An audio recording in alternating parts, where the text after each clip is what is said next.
अस्सलाम वालेकुम friends, welcome to my channel all in one.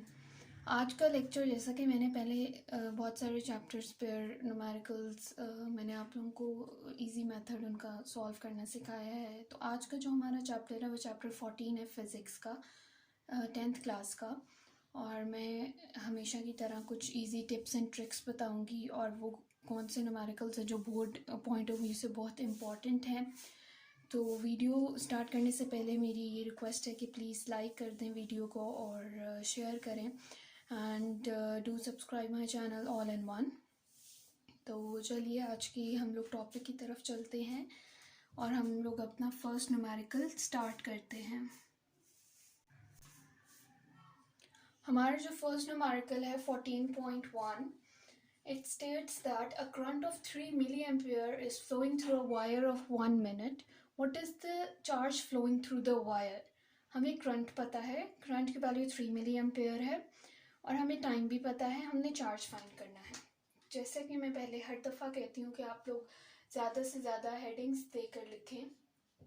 तो हमारी जो पहली हेडिंग है न्यूमेरिकल में वो गिवन है, हमें जो वैल्यूज़ गिवन है वो हम लोग यहाँ पर लिखेंगे। जो हमें करंट, हमारे पास करंट को हम लोग एब्रीविएट करते हैं आई से। आप लोगों ने एग्ज़ाम में फुल फॉर्म और एब्रीविएशन दोनों यूज़ करना है। तो हमारे पास जो करंट है वो 3 मिली एम्पेयर है, एंड जो इस तरह की यूनिवर्सल वैल्यूज़ होती है वो भी साथ में ज़रूर लिख दिया करें। 1 milli ampere is equals to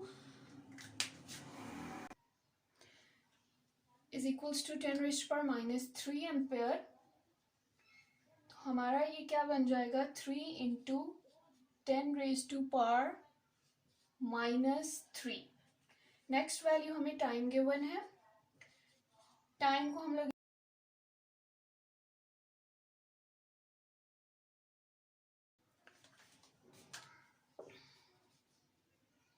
1 minute में 60 सेकेंड्स होते हैं, इसलिए हम लोग यहाँ पर 60 सेकेंड्स लेंगे। टू फाइंड जो हम लोगों ने करना है, हम लोगों ने चार्ज फाइंड करना है। चार्ज को हम लोग एब्रीवेट करते हैं क्यू से, और ये हम लोगों ने फाइंड करना है, जो कि फॉर्मूला आप लोगों ने चैप्टर में पढ़कर आए हैं। Now coming towards the solution. जैसा कि मैं हर दफ़ा बताती हूँ, सॉल्यूशन में ज़्यादा से ज़्यादा आप लोग स्टेटमेंट फॉर्म में लिखें कि by using formula Q is equals to I T. Then next statement आप लोगों की बन जाएगी by putting values in the above formula. When we will put values, तो हमारा आंसर ये आएगा। आई हमें पता है 3 × 10⁻³ है, एंड हमारे पास जो टाइम है वो 60 सेकेंड्स है। तो हमारा जो आंसर बनेगा, हम लोग जब इसको कैलकुलेट करेंगे, हमारा आंसर आ रहा है 180 × 10⁻³ सी इसका यूनिट है। रिजल्ट में यूनिट भी की एक अलग इम्पोर्टेंस है, इसका अलग मार्क होता है। अगर आप लोग ये नहीं लिखेंगे तो आप लोग के मार्क्स कट सकते हैं। लास्ट हेडिंग जो हमारे पास आती है वो रिजल्ट की आती है। Result most important thing. अगर आप लोग इस तरह हेडिंग्स देकर लिखेंगे, एग्जामिनर को मार्क करने में आसानी होगी, और जो पेपर आपका चेक कर रहा है उसको हर चीज़ क्लियर एक एक अलग हेडिंग में नज़र आ रही होगी। तो रिजल्ट में भी आप लोग स्टेटमेंट की फॉर्म में भी लिख सकते हैं कि the charge flowing through the wire is this, और आप लोग simple Q is equals to 180 × 10⁻³ भी लिख सकते हैं। तो जैसा कि ये 14.1 जो न्यूमेरिकल है, ये हमारा बहुत इजी था, छोटा सा था। इसका जो फॉर्मूला हमने यूज़ किया है ये हमारे पीछे चैप्टर में गिवन है। न्यूमेरिकल पर आने से पहले मेरी ये सजेशन है कि आप लोग पहले एक दफ़ा चैप्टर्स को थॉरली रीड कर लें, और उसकी जो एग्जाम्पल गिवन है न्यूमेरिकल्स की उसको एक दफ़ा देख लें, तो फिर आपके लिए न्यूमेरिकल्स करना बिल्कुल भी मुश्किल नहीं होगी। चलिए अब हम नेक्स्ट न्यूमेरिकल करते हैं। हमारा नेक्स्ट न्यूमेरिकल 14.2 है। इसमें भी जो हम फॉर्मूला यूज़ करेंगे वो पीछे चैप्टर में है। इसकी स्टेटमेंट है, हमारे पास जो रेजिस्टेंस गिवन है वो 100,000 ओम है, and it says that how much current flows through your body if if you touch the terminals of a 12-volt battery, if your skin is wet, so that your resistance is only 1000 ohm, how much current would you receive from the same battery. तो हम लोगों ने current की दो values निकालनी है. कब? जब हमारे पास जो रेजिस्टेंस है वो 100,000 ओहम है और जो हमारे पास न्यू रेजिस्टेंस है 1000 ओहम, हमने तब भी करंट की वैल्यू निकालनी है. तो चलिए हम लोग अपना न्यूमेरिकल सॉल्व करते हैं. हमें गिवन में है, हमारे पास रेजिस्टेंस है, मैं एब्रीविएटेड फॉर्म्स यूज़ कर रही हूँ, आप लोगों ने फुल लिखनी. हमारा जो रेजिस्टेंस आर गिवन है 100,000 ओहम. ओहम रेजिस्टेंस का यूनिट है. वोल्टेज हमारे पास 12 वोल्ट है और जो न्यू रेजिस्टेंस हमारे पास आई है उसको हम आर डैश से डिनोट कर रहे हैं, वो हमारे पास 1000 ओहम आई है. अब हम टू फाइंड की तरफ चलते हैं. हमने करंट फाइंड करना है जब आर ये है और हमने करंट फाइंड करना है जब न्यू रेजिस्टेंस हमारे पास 1000 ओहम है. तो हम लोग इसमें हम लोगों ने एक्चुअली हम ये कह सकते हैं कि हमने आई फाइंड करना है और आई डैश फाइंड करना है.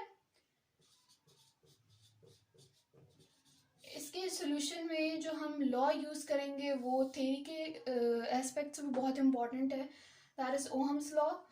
न्यूमेरिकल्स में भी बहुत आता है, एमसीक्यूज, शॉर्ट क्वेश्चन आंसर्स, तो आप लोगों ने ये ज़रूर करना है. ओहम लॉ क्या कहता है? इसका जो डिराइव्ड फॉर्मूला है V is equals to IR. हम लोगों ने I निकालना है, इसलिए हम लोग रीअरेंज करेंगे फॉर्मूला को and then we will put values. हमारे पास V 12 वोल्ट था और हमारे पास जो R था वो हमारे पास 10 raised to power 5. हम लोग 100,000 को 10 raised to power 5 भी कह सकते हैं. इसी तरह जब हम लोग ये कैलकुलेट करेंगे तो हमारा जो आंसर आएगा वो आएगा 1.2 into 10 raised to power -2 ampere. Ampere current का यूनिट है, इसलिए ये आप लोगों ने ज़रूर लिखना है. अब हम लोगों ने ये तो हमारे पास आई आ गया. अब हम लोगों ने सेकेंड रेजिस्टेंस के लिए करंट फाइंड करना है आई डैश. तो हम लोग क्या लिखेंगे? V divided by R dash. और जब हम इसके अंदर वैल्यू पुट करेंगे 12 divided by 10 raised to power 3, हम 1000 को भी 10 raised to power 3 कह सकते हैं. और जब हम इसको कैलकुलेट कर रहे हैं तो हमारा जो आंसर आ रहा है 1.2 इंटू 10 raised to power -2. तो आप लोगों ने देखा कि अगर रेजिस्टेंस चेंज हो रही है हमारा करंट सेम रह रहा है. ये हमारा आई डैश हो गया. आप लोग रिजल्ट में यही लिखेंगे, आप लोग दोनों वैल्यूज कंपाइल करेंगे, आई और आई डैश स्टेटमेंट की फॉर्म में लिखेंगे और ये हमारा 4.2 सॉल्व हो गया है. इसमें बहुत इजी सम था. इसमें सिंपल हम लोगों ने ओहम्स लॉ का फॉर्मूला पुट करके हम लोगों ने इस क्वेश्चन को सॉल्व किया है. अब हम लोग नेक्स्ट न्यूमेरिकल की तरफ चलते हैं 14.3. इसमें भी हम लोग ओहम्स लॉ के जरिए ही हम लोग करंट फाइंड करेंगे. जैसे कि मैंने पहले आप लोगों को बताया, ओहम लॉ बहुत इंपॉर्टेंट है एमसीक्यूज एस्पेक्ट से और शॉर्ट क्वेश्चन आंसर्स, न्यूमेरिकल्स. तो चलिए हम लोग अपना न्यूमेरिकल स्टार्ट करते हैं. इसमें जो हमें वैल्यू गिवन है, हमें रेजिस्टेंस की वैल्यू गिवन है और हमें वोल्ट गिवन है, वोल्टेज दैट इज 100 वोल्ट. हमने फाइंड करना है current passing through it in milli ampere. हम लोग पहले एम्पियर में फाइंड कर लेंगे करंट, फिर उसको हम लोग मिली एम्पियर में कन्वर्ट कर लेंगे. तो जो चीजें हमें गिवन है,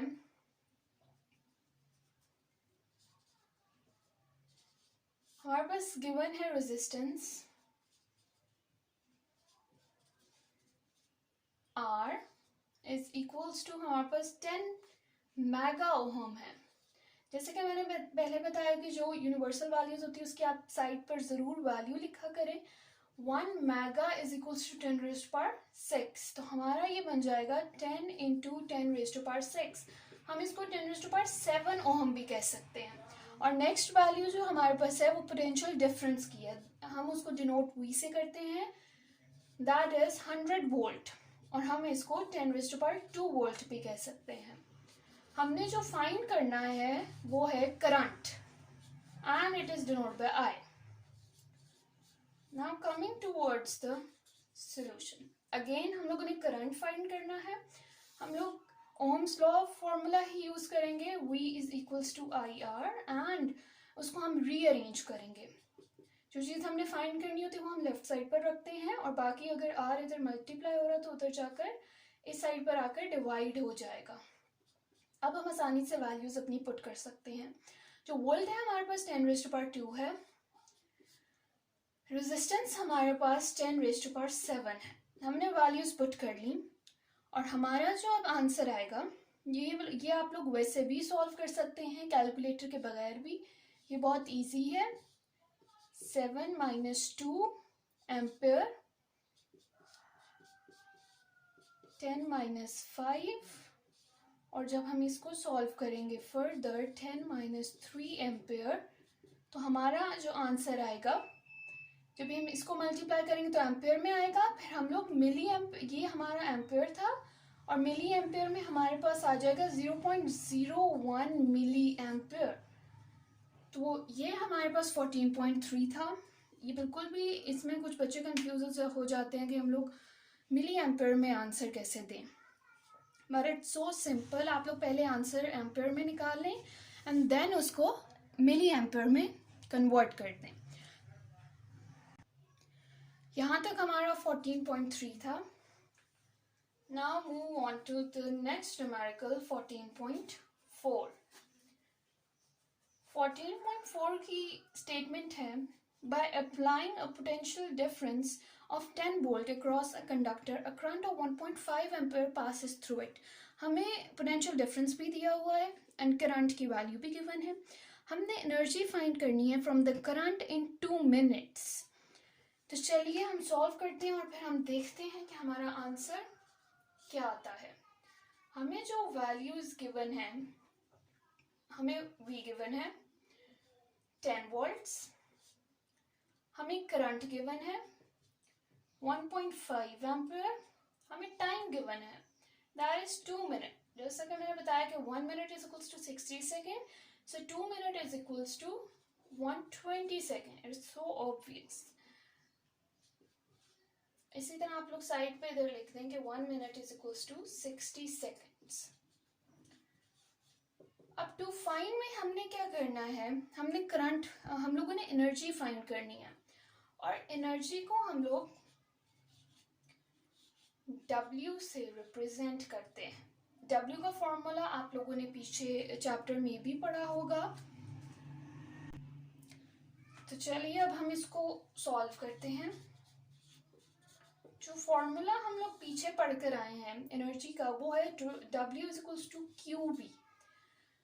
अब Q हमारे पास जो है वो चार्ज है। हमने Q का कई और फॉर्मूला पढ़ा होगा, चैप्टर में ही पढ़ा है, तो हम Q की जगह वो उसकी वैल्यू पुट कर देंगे। हमें पता है Q is equals to IT। ये फॉर्मूला हम लोगों ने सबसे, जो फर्स्ट न्यूमेरिकल 14.1 था उसमें हम लोगों ने किया था, Q is equals to IT। तो हम लोग इस वैल्यू को इधर Q के अंदर पुट कर देंगे। जब हम पुट करेंगे W is equals to QV, Q की हमारे पास I इंटू T है और V हमारे पास वैसा ही लिखा रहेगा। मैंने कुछ भी इसमें नहीं किया, मैंने सिंपल Q की वैल्यू इस फॉर्मूला में पुट कर दी है। अब हमारे पास सारे वैल्यूज हम लोग आराम से लिख सकते हैं, क्योंकि हमारे पास Q नहीं था, इसलिए पहले हम लोगों ने Q की जो फॉर्मूला था वो पुट किया, और फिर हमारे पास अब सारी वैल्यूज हैं। हमारे पास करंट 1.5 है, टाइम हमारे पास 120 है, V हमारे पास 10 है। तो जब हम इसको सॉल्व करेंगे हमारा जो आंसर आ रहा है 1800 जूल्स। एनर्जी का यूनिट हमेशा जूल होता है, तो इसलिए ये ज़रूर आप लोगों ने लिखना है। Last but not least, result you must have to mention. Result में हम लोग यही लिखेंगे कि the energy obtained from the current in 2 minutes is 1800 joule. तो यहाँ तक हमारा 14.4 हो गया। ये बहुत इजी न्यूमेरिकल्स हैं इसीलिए, but they are important also, तो आप लोगों ने ये ज़रूर करने हैं। इसी तरह यहाँ तक हमारा 14.4 हो गया। चलिए अब हम लोग नेक्स्ट न्यूमेरिकल सॉल्व करते हैं। 14.5 की जो स्टेटमेंट है वो है two resistances of 2 kilo ohm and 8 kilo ohm, they are joined in series. हम लोगों ने पिछले चैप्टर में कैपेसिटर्स का भी सीरीज और पैरेलल पढ़ा था, बट कैपेसिटर्स और रेजिस्टर्स का थोड़ा सा ऑपोजिट है। कैपेसिटर अगर सीरीज में लगे हुए हैं और रेजिस्टर सीरीज में, तो इनका जो फॉर्मूला हमारे पास ऑब्टेन होगा वो ऑपोजिट है। आगे हमें वोल्ट की वैल्यू दी हुई है, हम लोगों ने क्या फाइंड करना है, equivalent resistance, current and the potential difference. चलिए हम लोग सॉल्व करते हैं 14.5 का सबसे पहले हम लोग गिवन डाटा लिख लेते हैं। गिवन जो हमारे पास है, हमारे पास रेजिस्टेंस गिवन है, हमें दो रेजिस्टेंस गिवन है, तो हम लोग पहली को R1 ले लेंगे 2 किलो ओहम, और हम लोग दूसरी को R2 ले लेंगे 8 किलो ओहम, और वोल्टेज जो हमारे पास है 10 वोल्ट्स। जो हम लोग इसके 3 पार्ट्स हैं, टू फाइंड में हम लोगों ने इक्विवेलेंट रेजिस्टेंस फाइंड करनी है, हम लोगों ने करंट फाइंड करना है, and potential across each resistor V1 और V2 हम लोगों ने फाइंड करना है, V1 एंड V2। तो यहाँ तक हम लोगों ने डाटा फिल कर लिया। अब हम लोग सॉल्यूशन की तरफ आते हैं। सॉल्यूशन में सबसे पहले हमने इक्विवेलेंट रेजिस्टेंस फाइंड करनी है। जैसा कि रेजिस्टर्स जो हैं वो सीरीज में कनेक्ट हैं, तो सबसे पहले जो हमारा पार्ट है हम लोग ए सॉल्व कर रहे हैं। As the resistances they are connected in series, तो हम लोग पीछे पढ़ चुके हैं फॉर्मूला, क्योंकि जब रेजिस्टेंसेस सीरीज में होंगी तो करंट सेम होगा, लेकिन जो पोटेंशियल डिफरेंस होगा वो डिफरेंट होगा। तो इसलिए हमारे पास जो फॉर्मूला आएगा R E = R1 + R2। हम इसमें वैल्यू जब पुट करेंगे, R1 हमारे पास 2 किलो ओहम है, R2 हमारे पास 8 किलो ओहम है। जब 2 + 8 करेंगे तो हमारे पास आ जाएगा 10 किलो ओहम। इक्विवेलेंट रेजिस्टेंस तो हम लोगों ने बहुत इजीली फाइंड कर ली। अब सेकंड जो चीज़ हमने फाइंड करनी है वो करंट है। जैसे कि मैंने बताया कि जब सीरीज में कनेक्टेड होते हैं तो जो करंट होता है वो सेम होता है थ्रू ऑल द रेजिस्टर्स। और करंट हम लोग किससे फाइंड करेंगे, हम लोग करंट ओहम्स लॉ से फाइंड करेंगे। ओहम्स लॉ हमें जो हमारे पास फॉर्मूला से डिराइव होता है वो V = IR है। जब हम इसको रीअरेंज करेंगे तो हमारे पास आ जाएगा I = V / RE। R को हम इक्विवेलेंट रेजिस्टेंस लेंगे, क्योंकि ये हमारे पास कंबाइंड रेजिस्टेंस यही आई है। और जब हम इसके अंदर वैल्यूज पुट करेंगे तो V की जो हमारे पास वैल्यू है वो 10 है, एंड जो इक्विवेलेंट रेजिस्टेंस हमारे पास आया है वो 10 किलो ओहम आया है। 10 किलो ओहम आया है, यहाँ पर किलो ओहम है तो हम इसको चेंज करेंगे, 10 / 10, 1 किलो = 1000। तो हमारे पास क्या आ जाएगा, 10 3 zeros आ जाएंगे, और हम लोग जब इसको 1 0 से कैंसिल हो जाएगा तो हम इसको 1 / 1000 भी लिख सकते हैं। और जब हम इसको डिवाइड करेंगे हमारे पास जो आंसर है 1 × 10⁻³ एम्पियर। लेकिन हम लोगों ने मिली एम्पियर में आंसर लिखना है, तो आप लोग एम्पियर के साथ साथ मिली एम्पियर में भी लिख देंगे। 1 मिली = 10⁻³ तो हमारे पास 1 मिली एम्पियर आ गया। करंट जो करंट सबसे गुजर रहा है वो 1 है। अब हम लोग जो थर्ड पार्ट है, हम लोगों ने वोल्टेज फाइंड करनी है, पोटेंशियल डिफरेंस।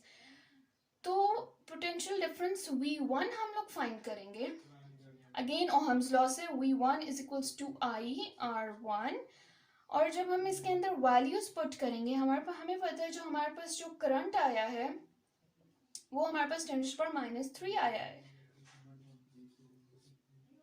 एम्पेयर और R1 हमारे पास 2 इंटू 10⁻³ है। तो हमारा जो आंसर आ रहा है वो 2 वोल्ट आ रहा है। यहाँ तक V1 हो गया। मैंने यहाँ पे करंट एम्पेयर में ही लिया है। 10⁻³ 1 इंटू 10⁻³ या 10⁻³ दोनों एक ही चीज़ है। और जो मैंने रेजिस्टेंस है वो मैंने शुरू में किलो में अगर नहीं चेंज किया तो मैंने यहाँ पे चेंज कर दिया है 2 इंटू 10⁻³।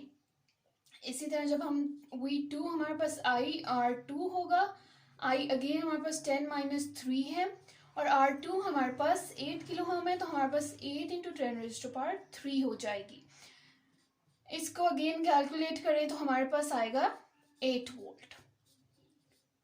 आप लोग रिजल्ट अगर इस तरह लिखेंगे तो आप लोगों को समझ नहीं आएगी कि रिजल्ट में क्या लिखना है क्या नहीं।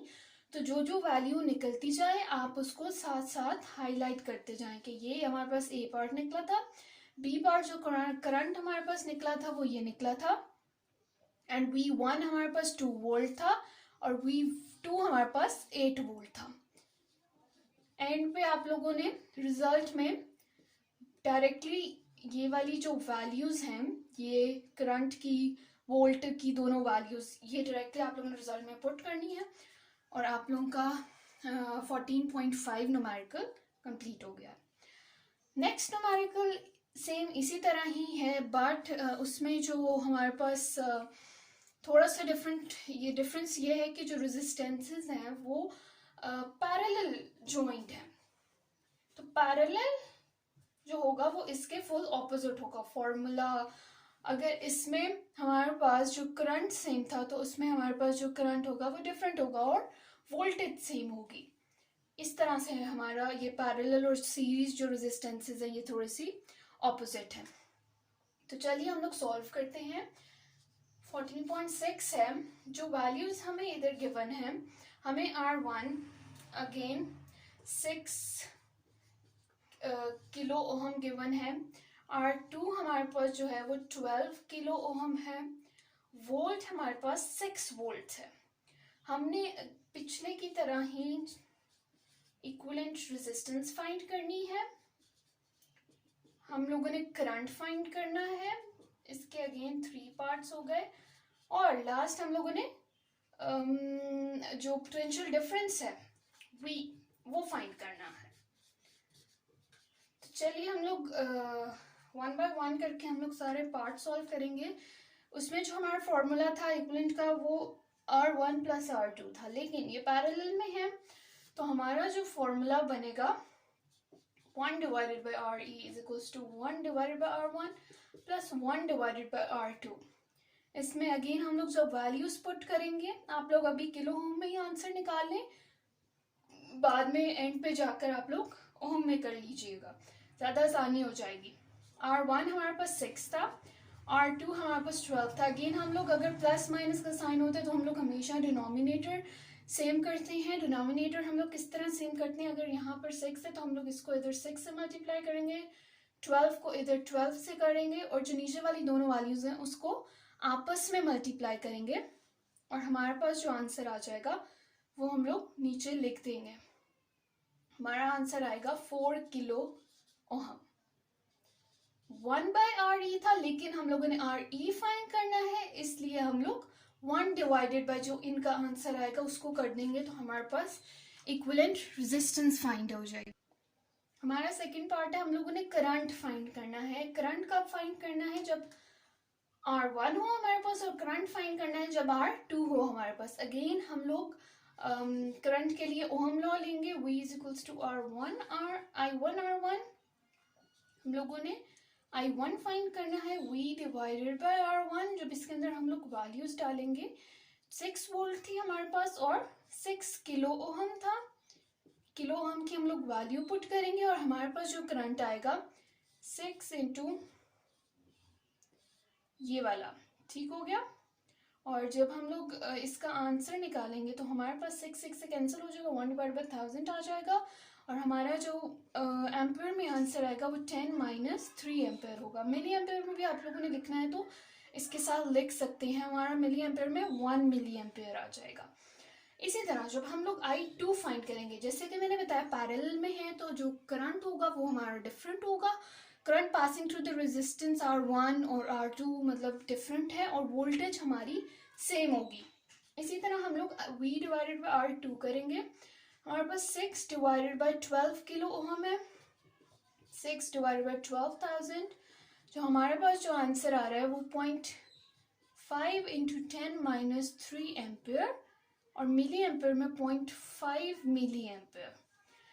तो ये हमारा करंट की वैल्यू हो गई। हम लोग साथ साथ हाईलाइट करते जाते हैं। हमारा फर्स्ट वैल्यू ये आई थी, सेकंड हमारे पास एम्पियर में ये आई थी, और जो थर्ड वैल्यू आई थी वो हमारे पास ये आई थी। अब हमारा जो थर्ड पार्ट है वो वोल्ट है। जैसे कि मैंने बताया वोल्टेज सेम होती है पैरेलल में, तो आप लोग एक स्टेटमेंट लिख देंगे कि resistance they are in parallel combination, so all the resistance are they are at the same potential difference, जो V is equals to 6 volt. तो सबकी जो पोटेंशियल डिफरेंस है वो 6 वोल्ट है। यहाँ तक हमारा 14.6 हो गया। ये दो जो न्यूमेरिकल्स हैं ये बहुत इंपॉर्टेंट है, बिकॉज एक में सीरीज और पैरेलल इनके बहुत न्यूमेरिकल पॉइंट ऑफ व्यू से बहुत इंपॉर्टेंट है। बच्चे अक्सर कंफ्यूज कर जाते हैं कि सीरीज में कौन सा फॉर्मूला यूज़ करना है और पैरेलल में कौन सा फॉर्मूला यूज़ करना है। तो आप लोग अगर नहीं भी याद होता तो आप लोग एक का फॉर्मूला याद करेंगे तो दूसरा उसके ऑपोजिट होगा। चलिए अब हम लोग 14.7 हम लोग करते हैं। 14.7 an electric bulb is marked with 220 V। हमारे पास वोल्टेज गिवन है, हमारे पास पावर गिवन है। पावर हमारे पास 100 वॉट है, और हमें टाइम जो है वो 5 आवर्स है। 1 मंथ में हम लोगों ने एक तो हमने रेजिस्टेंस फाइंड करनी है और हमने एनर्जी फाइंड करनी है इन किलोवाट आवर। तो हम लोग अपनी लिखते हैं जो वैल्यूज हमें गिवन है। 14.7 हमें जो गिवन है, हमें गिवन है V 220 वॉट। वॉट हमारे पास जो पावर है 100 वोल्ट, ठीक है। पावर हमारे पास 100 वॉट है, और हमारे पास टाइम हमारे पास 5 आवर्स है, एंड हमारे पास हमने जो किलोवाट आवर फाइंड करना है वो 1 मंथ में करना है।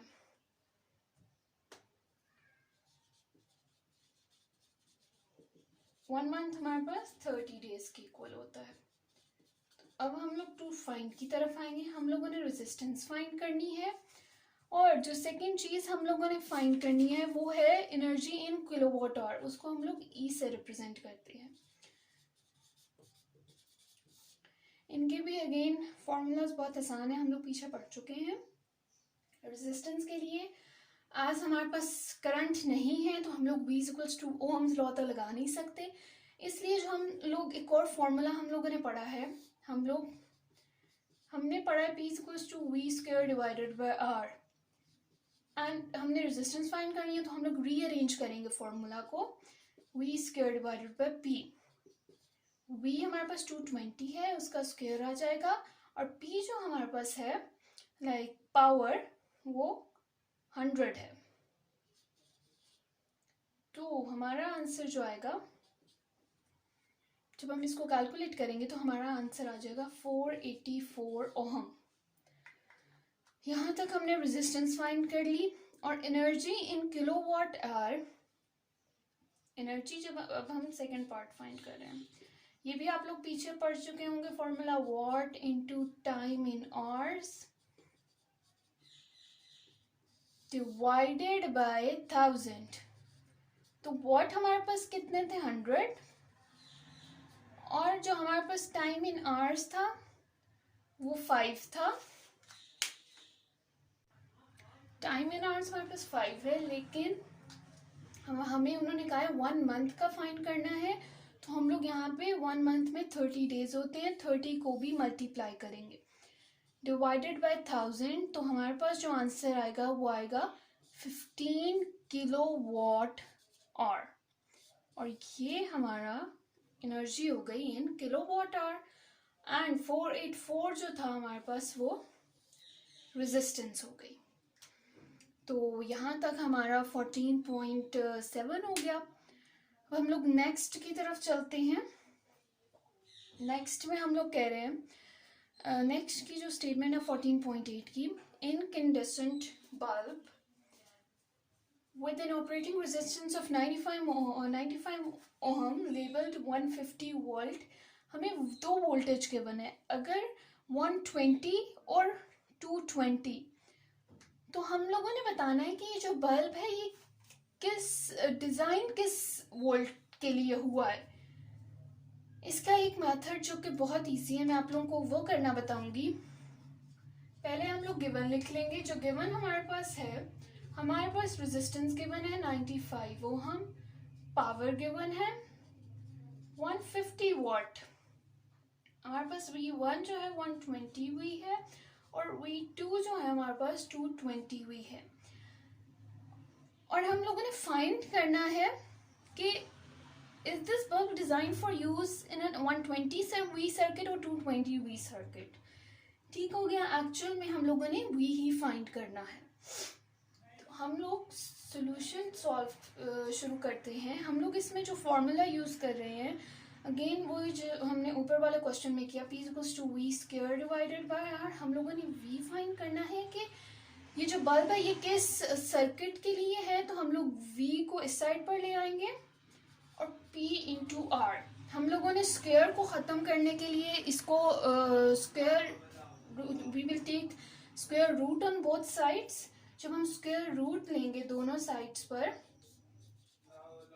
तो स्क्वायर स्क्वायर से स्क्वायर रूट से कैंसिल हो जाएगा और हमारे पास आ जाएगा वी पी क्रॉस या आर क्रॉस पी। अब हम इसके वैल्यूज पुट करेंगे। रेजिस्टेंस हमें पता है 95 और पी हमारे पास 150 है।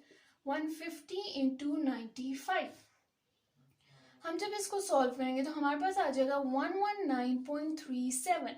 119 it is approximately equal to 120 volt. तो हम लोग ये कह सकते हैं कि hence the circuit has been design for 120 V. तो आप लोग ये रिजल्ट में ये जरूर मेंशन करेंगे कि जो सर्किट है has been designed for 120 we.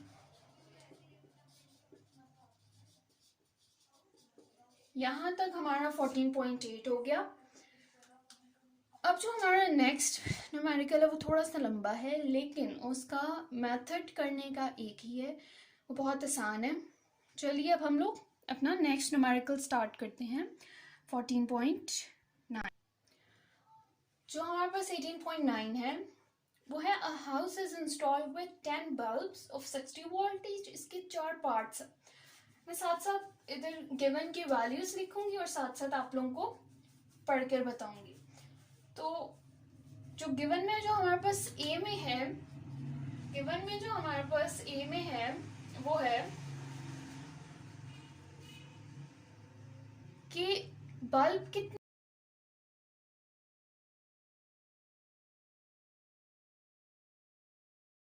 हमारे पास 10 है और हमारे पास जो पावर दी हुई है वो है 60 वॉट। टाइम हमारे पास 5 आवर्स है। इसी तरह हम लोग सेकेंड पार्ट की लिखते हैं। हमारे पास जो फैंस गिवन है वो हमारे पास 4 हैं, पावर हमारे पास 75 वॉट है और time is equals to 10 hours है। इस तरह आप लोग अलग अलग डाटा लिख लेंगे तो ज़्यादा आसानी होगी। नेक्स्ट सी में हमारे पास टीवी जो है वो 1 है, पावर उसकी 250 वॉट है और टाइम हमारे पास 2 आवर्स है। इसी तरह लास्ट पार्ट में हमारे पास जो आयरन है वो भी 1 है, पावर हमारी जो है 1000 वॉट है और time is equals to 2 hours है। हम लोगों ने ये फाइंड करना है कि हम लोगों ने अगर cost of 1 unit of electricity 4 है तो हम लोगों ने monthly expenditure of electricity find करना है। मंथली फाइंड करना है कि ये जो सारी चीज़ें ये इतने इतने घंटे दिन में चलती हैं और हम लोगों ने मंथली इलेक्ट्रिसिटी का बिल फाइंड करना है। तो डायरेक्ट हम लोग सोल्यूशन पे जाते हैं।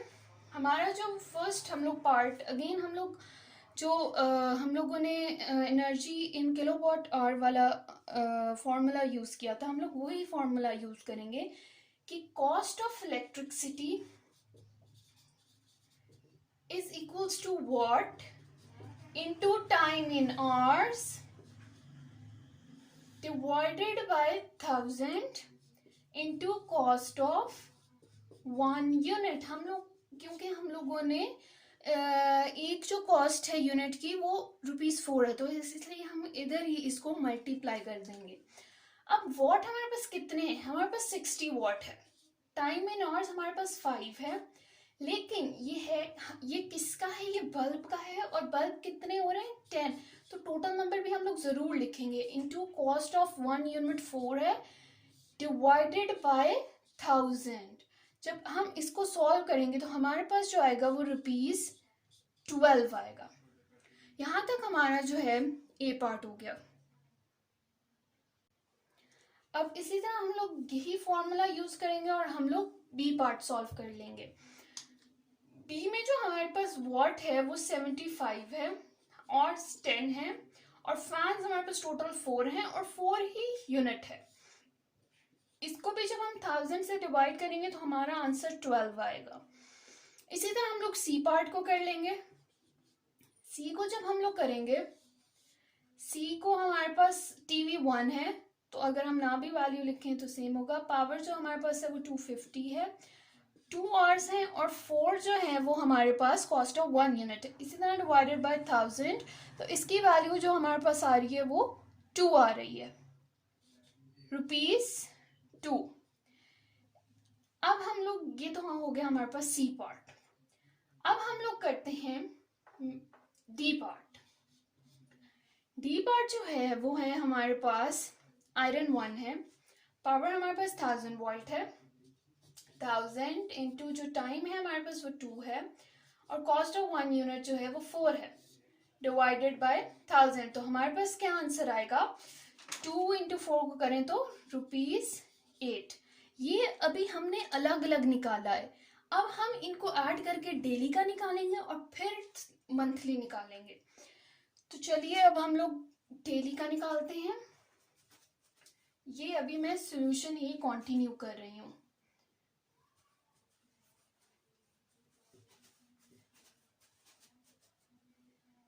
अभी हम लोग डेली का निकालेंगे। डेली एक्सपेंडिचर जो है ऑफ इलेक्ट्रिसिटी इज, हमारी पहली वैल्यू 12 आई थी, प्लस 12, थर्ड 2 आई थी, और फिर 8 आई थी, तो टोटल हमारा बन गया 34। लेकिन हमने मंथली निकालना है, तो जो मंथली है वो है 34 इंटू 30। क्योंकि मंथली निकालना है तो जो ये डेली वैल्यू आई उसको हम मल्टीप्लाई कर देंगे 30 से, और जो हमारा आंसर आ जाएगा वो 1020। तो ये मंथली की हमारी वैल्यू होगी, और यही हमारा फाइनल आंसर है। ये वाला क्वेश्चन था लंबा, लेकिन बहुत इजी था, बहुत आसान। इसको सॉल्व करने का तरीका बहुत आसान था। यहाँ तक हमारा 14.9 हो गया। अब हम लोग 14.10 करते हैं। अब हम लोग 14.10 करते हैं।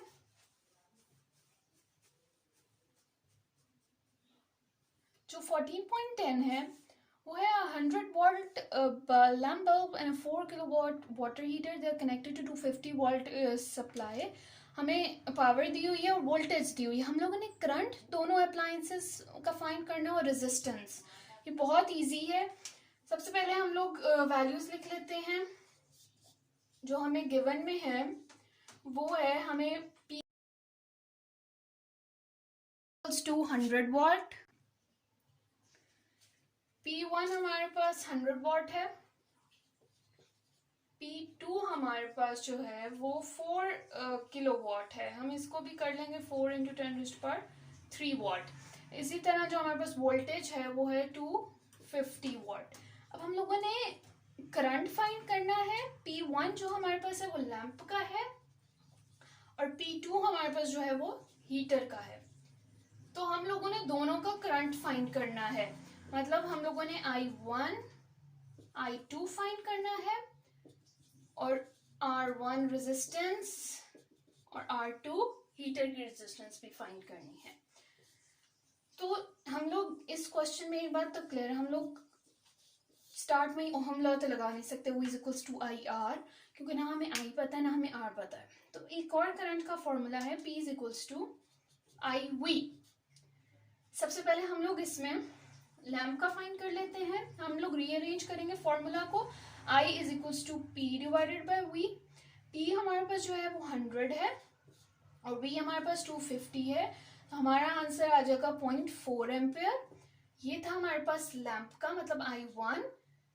अब हम लोग I2 फाइंड करेंगे। I2 का जो है वैल्यू 4 इंटू 10⁻³ है, 4 इंटू 10⁻³ और वोल्ट हमारे पास वही वैल्यू आएगी 250। इसको सॉल्व करेंगे तो हमारा जो आंसर आ रहा है वो 80 एम्पियर आ रहा है, मतलब करंट तो हमारा आ गया। अब हम लोगों ने रेजिस्टेंस फाइंड करनी है। ए पार्ट हमारा फाइंड हो गया, बी पार्ट है रेजिस्टेंस। रेजिस्टेंस सबसे पहले R1 इसमें अब हम लोग लगा सकते हैं, क्योंकि हमें V भी पता है और हमें R भी पता है। तो V इज इक्वल्स टू और हमने रेजिस्टेंस फाइंड करना है, तो हम लोग ये वाला फॉर्मूला लगा सकते हैं। हम लोगों ने R1 फाइंड करना है, इसलिए V divided by I1। V हमारे पास 250 है और जो हमारे पास I1 आई है वो 0.4 है। तो हमने इसको वैल्यू में पुट किया और हमारा आंसर आ गया 625 ओहम। ओहम रेजिस्टेंस की यूनिट ये आप लोगों ने ज़रूर लिखनी है। आगे अब जो रेजिस्टेंस थ्रू हीटर है हम लोग वो फाइंड करेंगे। R2 हमारे पास जो आएगा V divided by I2, 250 divided by 80 और 80 क्योंकि आंसर आया था I2 का, इसको जब हम सॉल्व करेंगे तो हमारे पास 312 ओहम आ गया। तो आप लोगों ने देखा ये बहुत इजी है, अगर आप लोग इस तरह पहले डिफरेंशिएट करके वैल्यूज लिख लें तो हमारा बहुत इजीली सॉल्व हो जाता है। यहाँ तक हमारा 14.2 था। चलिए अब हम लोग चलते हैं अपने लास्ट न्यूमेरिकल की तरफ, 14.11। हमारा जो लास्ट है 14.11, उसमें भी हम लोगों ने resistor of resistance 5.6 ohm is connected. हमें सारी वैल्यूज गिवन है और हम लोगों ने power dissipated in the resistor find करनी है और टोटल पावर फाइंड करनी है। और जो लास्ट पार्ट है वो ये है कि इन दोनों वैल्यूज में डिफरेंस जो आया है वो क्यों आया है। तो हम लोग सॉल्व करते हैं और फिर हम लोग रीजन बताते हैं। लास्ट न्यूमेरिकल पहले हम लोग गिवन लिख लेंगे। हमें जो वैल्यूज गिवन है, हमें रेजिस्टेंस गिवन है 5.6 ओहम एंड हमें V गिवन है वोल्टेज 3 वोल्ट्स। करंट जो हमारे पास है वो 0.5 एम्पियर है।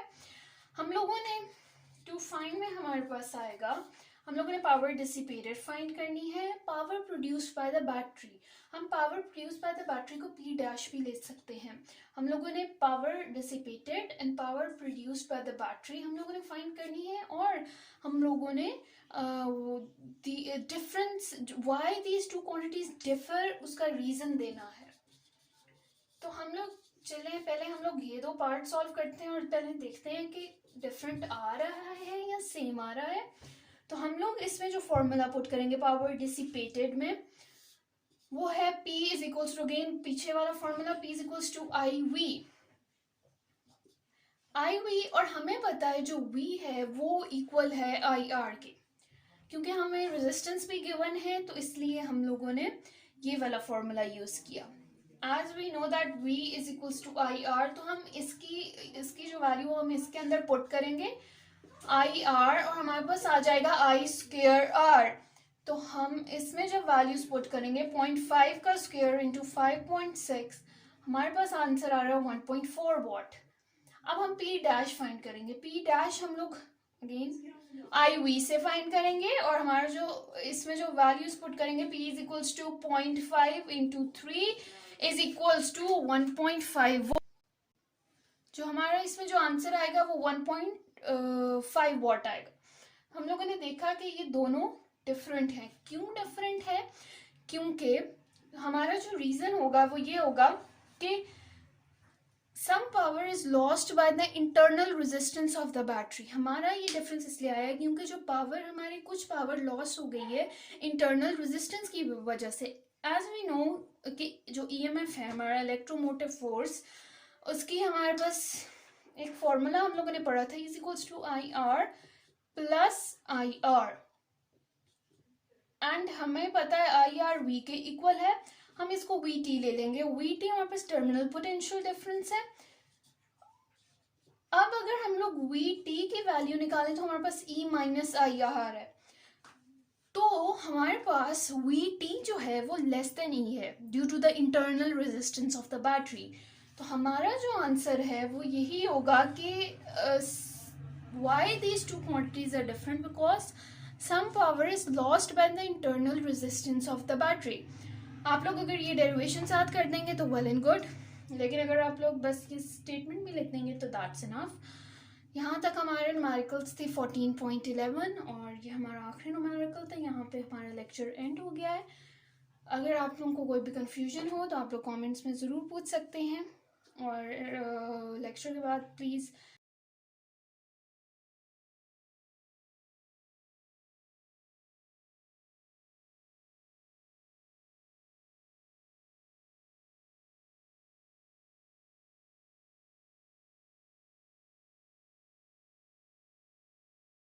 लाइक कर दें, शेयर करें। शेयर इसलिए करें ताकि जिन लोगों के पास ट्विटर की फैसिलिटीज़ नहीं है वो इसको अवेल कर सकें।